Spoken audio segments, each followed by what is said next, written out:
Magandang hapon, magandang tanghali sa inyong lahat mga diputa.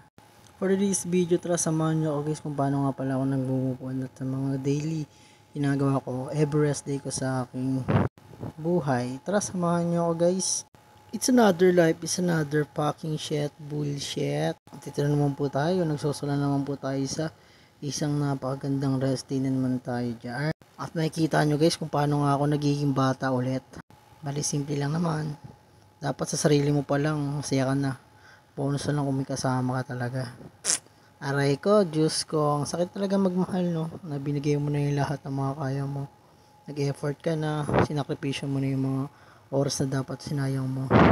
Pero may natututunan naman tayo sa mga ganong failure. Siyempre, sino ba tayong mga electrician para hindi tayo mga move ng ayos? So, ayan, bago ang lahat, siyempre, Sunday yan guys. Rest day na namin yan guys kasi may pasok kami ng Sabado. At syempre nakipag-inuman ako sa mga aking mga master. Siya nga po pala yung mga machineries dito sa aming company. Ayun yung mga isa sa tinitang akong mga idol. Sila Boss Baldo, sila Boss Albert. Yan, mga tinitingnan ako yan kasi nga dyan mo mahuhubog yung mga skills at dyan ka maraming matututunan sa kanila.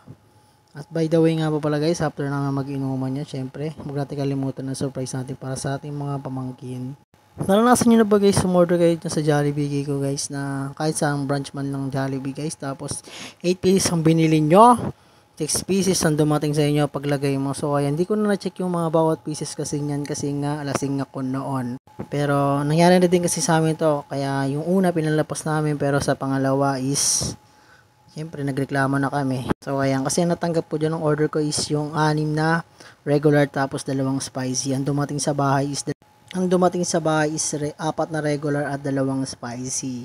At syempre ako naman, syempre hindi ko naman hinaman pero pumunta kasi kami dun sa Jollibee Kiko Camarine para ireklamo ngayon at para maggawa ng aksyon. Hindi ko nagustuhan yung sagot sa akin ng manager at pinapamukha pa sa amin na ganon kaming klaseng tao, pero hindi kami ganon. Hindi kami kumakain ng sobra kasi kaya kong i-provide yan. Naging dami ko nang naging ex eh. Pinobride ko sila lahat na wala silang ginagastos. Tapos niloko na ako at the ending. Ayun pala, mas mahal na pa nila yung luma nila. Pangit lang talaga sa relationship na makatagpuan ng babaeng may ex pa. Ex na. Kaya kung sa inyo boys, mag-decide na kayo kung totoo bang minamahal kayo ng bagong babae nyo. Or bagong babae nyo. Or babae nyo ngayon.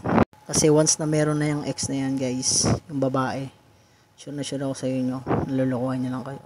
100% not naranasan ko na yun. Kaya mas maganda kung magmahal kayo ng single talaga na wala pang ex na mga ganyan. Kasi subok ko na yun mga master at professional na ako. Pinigay ko lahat. Pinatunayan ko sa kanila na mas deserving ako sa nauna nila. Pero ano nangyari, sinaktan lang talaga nila ako.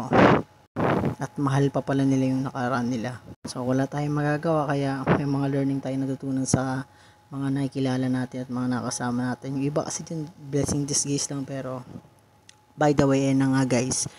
O ayan, pag-usapan natin sa Jollibee. At pumunta na nga kami ng guys ng gabi sa Jollibee para nga yung complain namin at para ma-actionan din. At ang ginawa sa amin ng manager is re-review pa ang CCTV as okay naman sa amin at good. At sinabi ko naman, if ever na mali kami dito, bibili ako ng 5 pirasong bucket na 8 pieces. So ayan, para kahit pa paano deal tayo dito kung sino talaga nag-isang pero yung consequence na mangyayari sa crew, kahit wala namang fairness na mangyayari sa crew na matanggal mga ganyan, syempre naranasan ko din maging crew, alam ko din yung puyat at ang pagod ng isang pagiging service crew.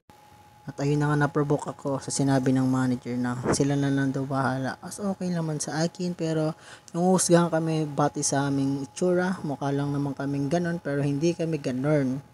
Diba? Hindi kami kumakain ng sobra at hindi kami kumakain ng lalamang kami ng kapwa. At ayan na nga guys, pagkatapos kong alinisan ng aking motor, pumunta ako niyan sa private terraces kasi dahil everyday kapag rest day ko guys or wala akong ginagawa, pumunta talaga ako ng private terraces para maglakad-lakad at magliwaliw.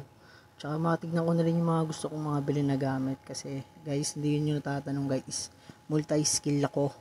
Lahat kaya kong gawin. Pero yung pagpapalit ako sa nakaraan niya ay never talaga. Ano lang talaga, mas mabilis ka talaga nilang iwan at lokohin kapag may experience na talaga yung babae. Subok mo na yan. Kaya kung ako sa inyo guys, wag na kayo magmamahal ng mayroon ng ex.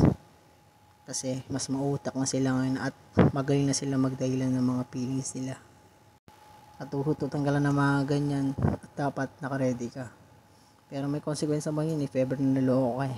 Hindi naman kayo nanloko. Sila yung nanloko at ipagpatuloy lang natin ang ating buhay at ang ating nasimulan. Kasi mag-grow up tayo sa lahat ng pagkakamali natin, sa lahat ng nakakatagpo natin sa buhay. Gawin lang natin ang magpapasaya sa atin at gawin natin yung mga bagay. Sabi nga sa mga idol ko, aralin mo na lahat ng mga bagay sa mundo para hindi ka masisiro. Diba? Ayun palang dapat kontento ka na, diba? At mahalin mo yung sarili mo at makontento ka sa lahat ng bagay. Kung anong darating at para sa'yo kasi naniniwala ako sa kasabihan na lahat ng bagay is kaya mo kasi walang binigay sa atin ng Diyos ibang plano na hindi natin kaya. Ibang gagawin natin na plano. So ayan. Kaya ako sa inyo, maging masaya kayo. At be thankful at be grateful what you are, what you doing to me. I love you all. At dito na nagtatapos ang ating video. At kung may natutunan mo kayo sa aking walang kakwentang vlog, malaya kayo i-subscribe at i-like ang aking channel. O wala na nga kayong pero i-like to review naman to guys. Nasa 1K followers na tayo. Nga po pala si Nelby Miscala ang at sa dulo, ako nga pala si Nelby Miscala na huwag kang matakot magmahal kasi ganyan talaga ang buhay na nagmamahal.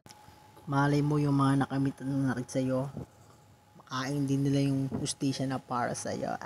Garang, hindi naman natin hiling na mga gano'n kasi may learning talaga na natutunan tayo sa mga nakikilala nating tao at huwag tayong mga tao na magsugal ulit kasi ang pag-ibig ganyan lang naman yun eh. Tsaka di tayo nagmamali sa pag-ibig.